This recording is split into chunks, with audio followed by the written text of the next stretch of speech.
Кои са вътрешните състояния, които провокират стила ни?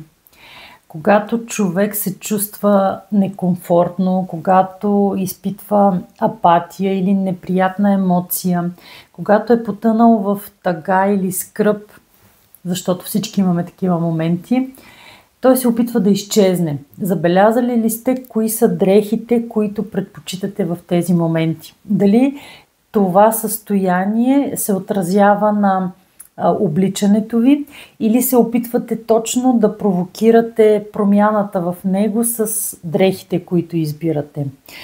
Има състояния, в които човек може да се слее с дрехите си и да ги покаже на света, но има състояния, в които той предпочита да противодейства с ярки, с свежи цветове, с това да добави нещо привличащо вниманието, не толкова заради другите, а за да промени вътрешното си усещане и да се справи по-бързо с това състояние.